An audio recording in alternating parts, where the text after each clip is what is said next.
Why is it that the worst songs are some of the hardest to get out of our heads?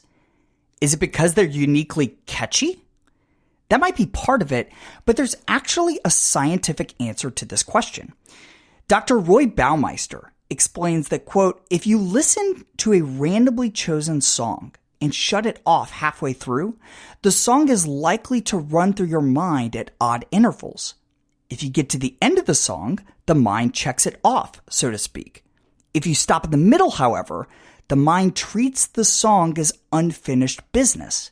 And that's why this kind of earworm is so often an awful tune rather than a pleasant one.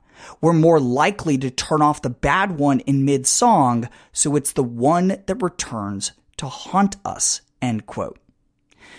Neurologists will tell you that it's not just unfinished songs that our minds keep reminding us of. There are also unfinished tasks and unfulfilled commitments which our brains are bursting with. That's a problem because God didn't design our brains to store that much information. And because we know we can't keep track of it all, our mental to-do lists often cause Christ followers a tremendous amount of anxiety. Why? Because we know that Jesus has commanded that our yes be yes, which brings us to the second principle of this series. Principle number 2, let your yes be yes. To redeem our time in the model of our Redeemer, we must ensure that our yes is yes, from the smallest to the biggest commitments we make. Our solutions for practicing this principle in our modern context are inadequate, to say the least. From trying to keep track of to-dos in our heads to storing tasks in starred emails, I think most of us would admit that our yes is not always yes, like Jesus commanded, and thus we're more stressed than ever. So what's the solution? Extracting all your commitments out of their current locations, your brain, email inbox, post-it notes, etc., and placing them in a trusted external system.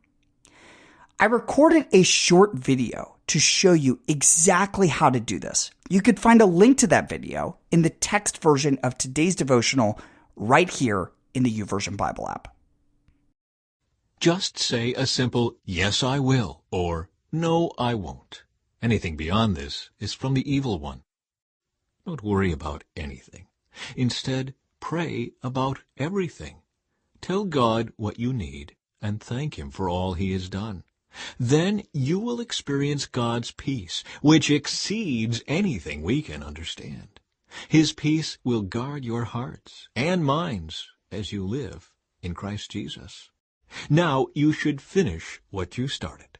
Let the eagerness you showed in the beginning be matched now by your giving. Give in proportion to what you have. But most of all, my brothers and sisters, never take an oath by heaven or earth or anything else. Just say a simple yes or no, so that you will not sin and be condemned. Then Moses summoned the leaders of the tribes of Israel and told them, "This is what the Lord has commanded.